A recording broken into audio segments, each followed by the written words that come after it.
Hello दोस्तों, आज हम पार्लियामेंट के बारे में पढ़ेंगे जिसे हिंदी में संसद कहा जाता है। ये जो आप फोटो देख रहे हैं ये भारत का नया संसद भवन का फोटो है। संसद जो होता है वह जनता की प्रतिनिधि संस्था है, या इसे हम कह सकते हैं कि ये जनता को रिप्रेजेंट करता है। क्वेश्चन आता है कि हमें संसद की ज़रूरत क्यों पड़ी।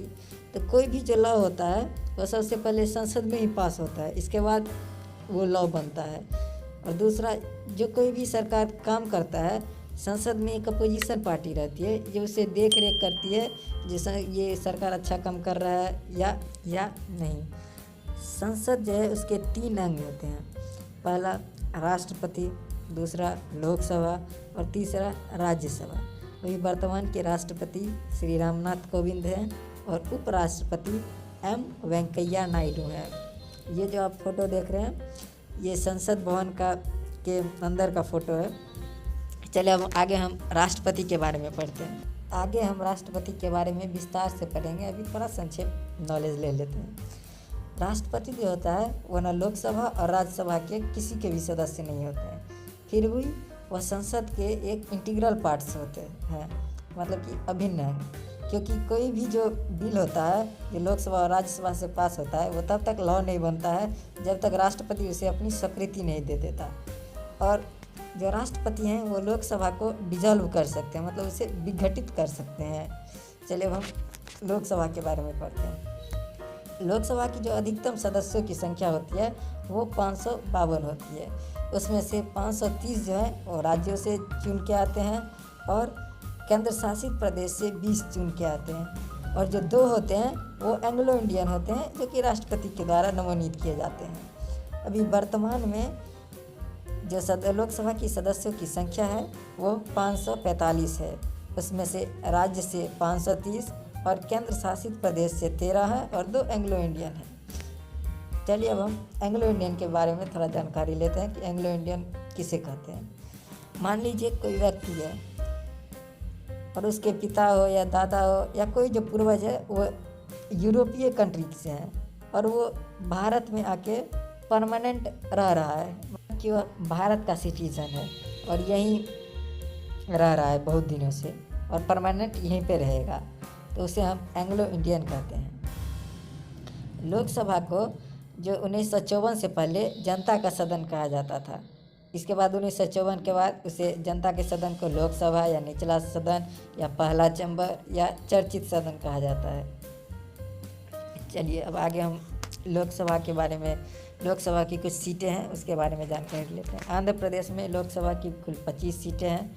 वही अरुणाचल प्रदेश में 2 हैं, असम में 14 हैं, बिहार में 40 हैं, छत्तीसगढ़ में 11 हैं और झारखंड में 14, कर्नाटक में 28 हैं, केरल में 20 हैं, मध्य प्रदेश में 29 हैं, महाराष्ट्र में 48 हैं। अब देख लीजिएगा पॉज करके। अब आप सोच रहे होंगे जो सीट जो है वो किसी राज्य को ज़्यादा मिल रहा है किसी को कम, ऐसा क्यों? जो सीट जो होता है वो जनसंख्या के आधार पर दिया जाता है। जैसे उत्तर प्रदेश में 80 सीटें हैं लेकिन बिहार में 40 ही है, क्योंकि बिहार की जो जनसंख्या है वो उत्तर प्रदेश से आधा है। मतलब कि जो जनसंख्या और सीट का जो रेशियो होता है सभी राज्यों के लिए एक समान होना चाहिए। वैसे ही सभी राज्यों के अंदर जो कंस्टिट्यूएंसी होता है जिसे हम निर्वाचन क्षेत्र कहते हैं, उसकी जो जनसंख्या है और उसका जो सीट है वो भी एक समान होना चाहिए सभी राज्यों के अंदर। सोच रहे होंगे कि क्या लोकसभा और राज्यसभा में भी सीटें आरक्षित होती है? तो जी हाँ, लोकसभा में SC और ST के लिए 131 सीटें आरक्षित हैं। लोकसभा जो है वो जारी रहने वाली संस्था नहीं है, वो 5 साल में बदलती रहती है, उससे पहले भी बदलती है, वो हम आगे देखेंगे। और हाँ, आपातकाल की स्थिति में जो है लोकसभा को हम 1 साल के लिए बढ़ा सकते हैं और जब आपातकाल ख़त्म हो जाता है तो 6 महीना के अंदर फिर से इलेक्शन करवाना ज़रूरी रहता है। अब हम क्वालिफ़िकेशन जानेंगे, जो लोकसभा के लिए क्वालिफ़िकेशन क्या है। तो सबसे पहले वह भारत का नागरिक होना चाहिए, वह कम से कम 25 वर्ष का होना चाहिए। उस व्यक्ति को जो लोकसभा के लिए खड़ा हो रहा है राज्य या संघ राज्य क्षेत्र के उस निर्वाचन क्षेत्र का पंजीकृत मतदाता होना चाहिए। कोई भी सदस्य, संविधान के अनुसार कोई व्यक्ति संसद का सदस्य नहीं बन सकता है यदि वह दिवालिया घोषित है या यदि वह भारत सरकार या किसी राज्य सरकार के अधीन कोई लाभ का पद धारण करता है, मतलब कि वह सरकारी नौकरी में है। मंत्री और संसद को छोड़कर।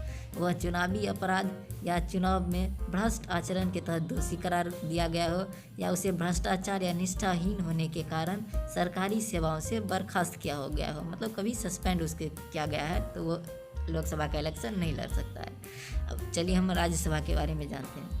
राज्यसभा को 1954 से पहले राज्य परिषद कहा जाता था। इसके बाद इसे राज्यसभा, उच्च सदन या दूसरा चैम्बर या बड़ों का सभा कहा जाता है।